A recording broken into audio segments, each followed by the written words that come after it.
Everyone, thanks for joining me today. My name is Dr. Nick Boltin, and those of you who do not know me, I just wanted to take a little bit of time and talk about myself and about some of the research that we're doing at the Acute Stress Center and here at the University of South Carolina. So a little bit about myself before we get too far. I was born and raised in South Carolina, but actually graduated high school out of Richmond, Virginia, and took a non-traditional pathway out of high school and went into the military and actually joined the Marines straight out of high school. And after a stint of in military service, I then went on to pursue my undergraduate degree at Appalachian State University in Boone, North Carolina, and got a degree in audio engineering, and then graduated and traveled the world. Saw a lot of different things, went to a lot of different places, experienced a lot of different cultures. And then I came back here to the States about 2010 and pursued my graduate degree in biomedical engineering, and recently received a appointment in biomedical engineering and integrated information technology as an assistant professor. And so that's where I'm at now, and working on a lot of different research projects, teaching a lot of courses. So I'd like to talk to you guys a little bit about that today. So within our biomedical informatics lab, we do a lot of different research across a lot of different spectrums that have to do a lot with data science, things like that. But these are some of the things that we do in the lab, and I'll talk about a couple of the projects within the lab itself. But all of the projects have a little bit of this mixed in. So we're really good at building decision support systems, software development, things like that. Also electrophysiology and biomonitoring. So we have several devices, prototypes that we've created that are integrated into these decision support systems. We do some imaging analysis, especially as it pertains to thermographic imaging. And then we've got a couple of projects I'll talk to you guys about involving thermographic imaging and natural language processing. As part of a service to several other institutes and centers within the USC family and School of Medicine, we also provide services in data science, such as data mining and biostatistics. And so we do that as part of those institutes as well. And then all of our projects you'll see are kind of integrated within the data science family and have integrated elements of machine learning and AI in them. So we build those types of systems as well. All right, one of the projects I'm happy to talk to you guys about is a neurotraumatic feedback system. This is in collaboration with Prisma Health, Biomedical Engineering, the Clemson University, as well as a startup company called Cogito. We received some funding to do some preliminary studies on this, and it's going really well. The project surrounds the idea of different mental health, primarily with post-traumatic stress or PTSD. And so many of you guys have probably heard of PTSD before, but it's something that's developed when a person sees or experiences a traumatic event, and it can be very much life-altering for these individuals. Something you may not be as familiar with is something called an acute stress disorder. And so ASD has been known to be a precursor to PTSD. And so when a person experiences a stressful event, a few of these people, hopefully not a lot, will end up developing an acute stress disorder directly after the experience. If those people end up developing an acute stress disorder, they're very likely, highly likely to go on and develop PTSD. And so our idea is to be able to mitigate prior to person developing acute stress, and therefore prevent them from developing PTSD. There's a little bit of difference between the two. So an acute stress disorder is something that a person experiences right after the event, so somewhere between the onset of the event and about a month out. All right. They can last from anywhere from a couple of days to several weeks, all right, and has very specific signs and symptoms associated with it. PTSD, on the other hand, is a little bit more longer or further out. And so this is something that develops after acute stress disorder, so it can develop a month or several years after the experience, but can last anywhere from several months to several years. And it has symptoms associated with it as well. So we've, like I said, we've partnered with Prisma Health, and they are interested in looking at burnout within their hospital system.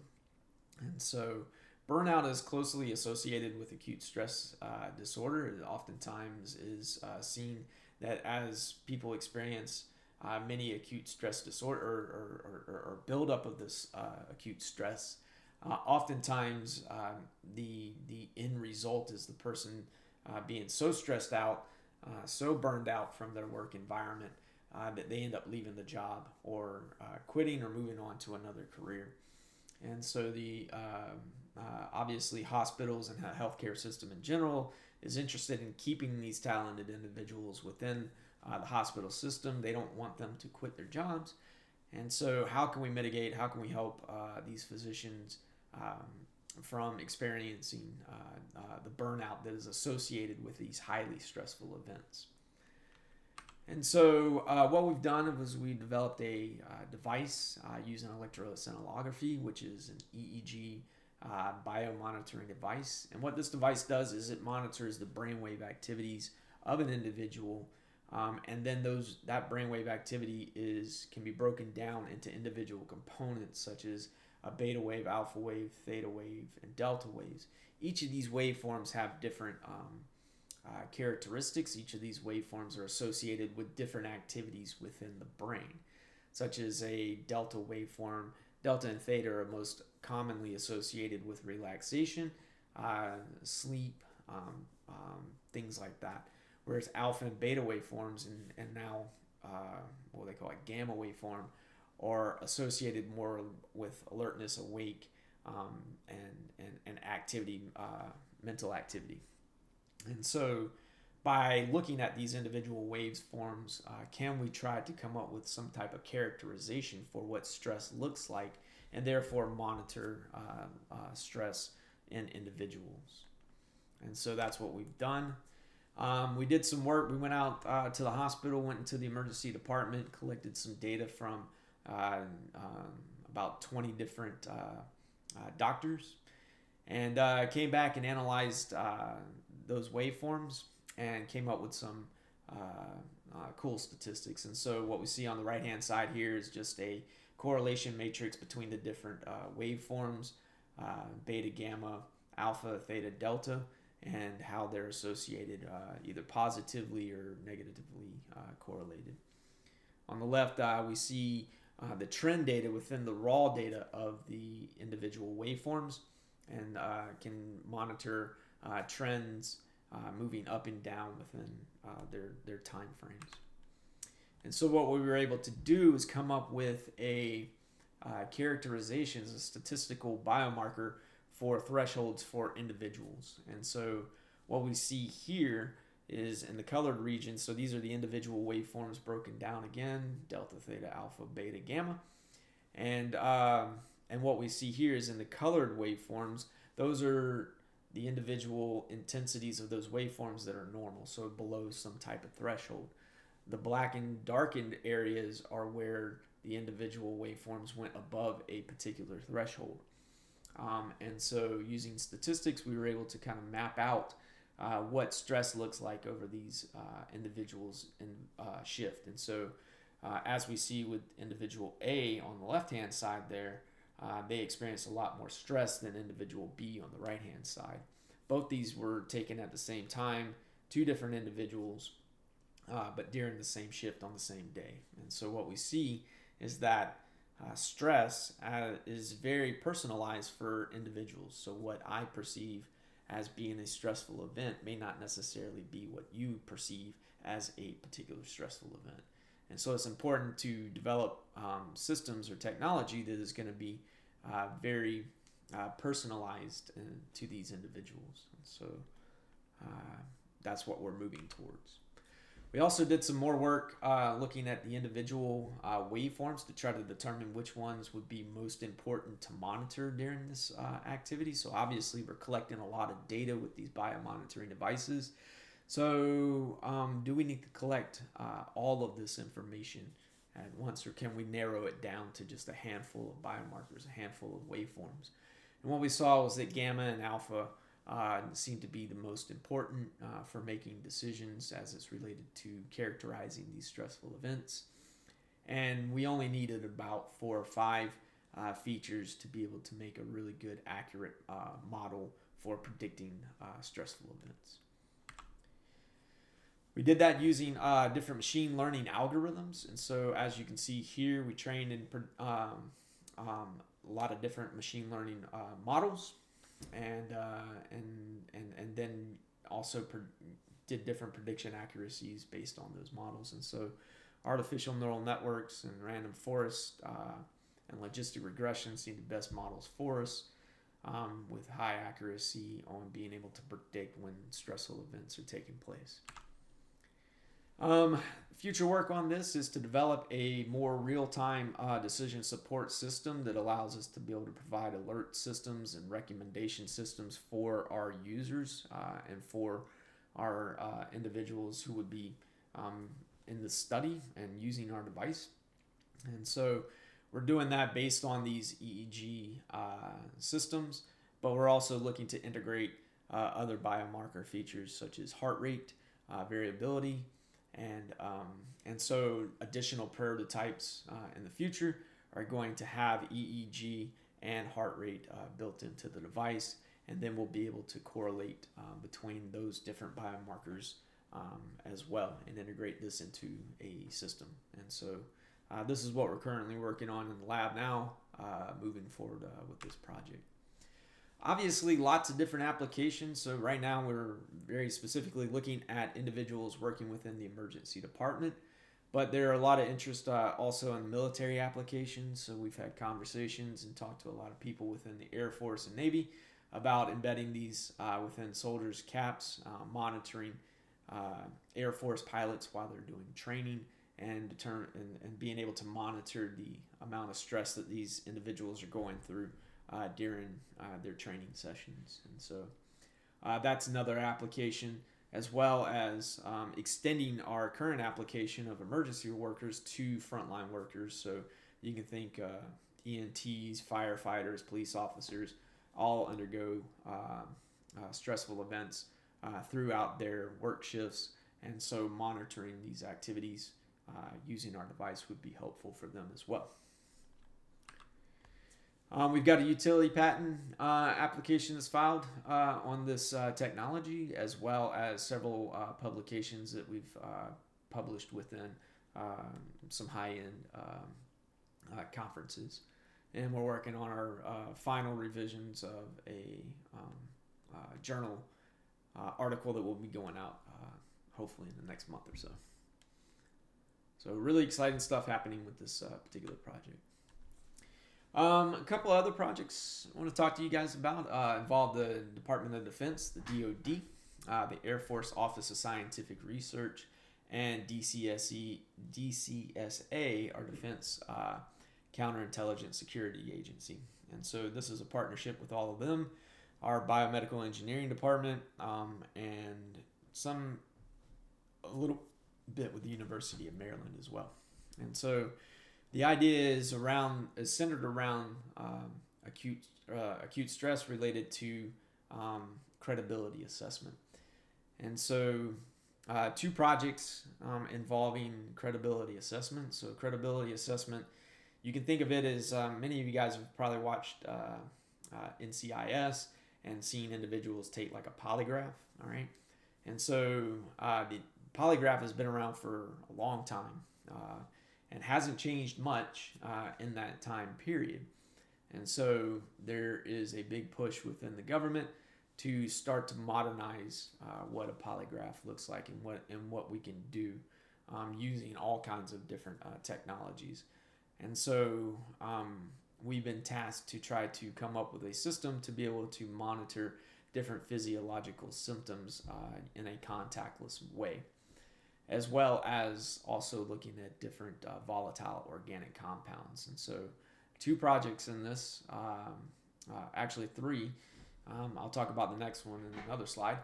But first and foremost, the contactless physiological measurements, contactless blood pressure and tracking system is involving different thermographic imaging, different optical systems. And so what we've done in the lab is built really a multispectral imaging system that involves shortwave infrared, long-wave infrared, UV visible cameras to monitor a patient's, an individual's facial features, and to try to determine whether or not a person is being deceptive based on things like temperature changes, heart rate, and blood pressure. And so this is using a really multimodal, multispectral approach to be able to determine if a person is being deceptive through imaging, different image processing techniques. Really exciting, really fun project, really cool project we got going on. The other one is looking at volatile organic compounds. And so we expel volatile organics all the time, especially when we're talking. So as I'm conversating with you guys right now, I'm breathing out into the air different concentrations of volatile organics. The idea is that if I am being deceptive or lying to you individuals, there's actually a stressful component of that changes the concentration of my volatile organic compounds that I'm expelling out. These can be measured in the air at very precise concentrations, and can also be measured through the skin, through the dermal activity of the skin, through sweat, not only saliva. And so the idea here is to develop a system. So we've bought a lot of equipment for this as it relates to chromatography. So some of you guys may have heard of that. These are chromatography instruments. High pressure liquid chromatography is one. The other one is a gas chromatography instrument. So we've got 2 of those. And we're going to use these instruments to be able to validate or determine which VOCs are going to be most important, or the ones that we need to be able to look at as it relates to acute stress or deception. And then using that knowledge, build a library, a matrix of the VOCs that we need to be able to detect. And then go out there and actually create specific sensors that are very specific at being able to monitor for those particular VOCs. And so we've also purchased a lot of different prototyping equipment to be able to do sensor design, create sensors, very sophisticated manufactured materials to be able to pick up these particular VOCs. And so we not only have the instruments to be able to do high quality detection, but also the instruments to be able to build sensors to be able to take these out into the field and actually measure them on individuals. So really, really cool. All of this we hope to integrate into one big package, which will also integrate AI and different types of decision support systems for these individual systems. All right, the last thing I want to talk to you about is the third project in this family of DoD work, and that's looking at an automated linguistic feature system. And so the idea is, again, surrounding credibility assessment and trying to improve upon the polygraph system. And so going back to our NCIS example, you've probably seen in that show also there were individuals in an interview setting. So maybe one person interviewing another person, interrogating them, asking them questions to see if they're being deceptive. And so the idea is to be able to improve that system, that interview management system. And so in this particular project, we're looking to create a system that can record, all right, bring in that audio, all right, analyze that audio, and then be able to give some type of feedback as to whether or not the person in that conversation is being deceptive. And so this is a really cool project. We're building out the equipment, the systems that we need to be able to record the audio and record those interviews. This is involving a lot of web-based services, so we're using Azure Cognitive Services to be able to help transcribe that audio into some type of text file, all right? And then that text file is then analyzed, audio and the text file is then analyzed to be able to look for different deceptive characteristics. And so this is what we're working on now. This will integrate different AI components, machine learning components as well as large language model components into the system. And so this is a really exciting project just getting underway here this year. So really excited to be working on this with our DCSA partners. Obviously, it takes a family of people to move this research along, and so there have been a lot of undergraduates and graduates and postdocs that have helped us along the way. And so right now we've got a whole bunch of undergraduates working in the lab, several different graduate students and postdoc who are all dedicated to the Acute Stress Center and the work that we're doing there as well. And so these are just a few of the photos that we've collected over the last year. And so if you guys are interested in being a part of the Acute Stress Center or helping out, feel free to reach out to me, and happy to discuss these projects and other projects that we have going on in the lab, and the things that we're doing. Quick little link for you guys to some of our publications that we're doing, and if you have any questions, feel free to reach out to me. But hopefully this gives you a little idea of my background and what we're working on in my lab. So thank you very much. Have a great day.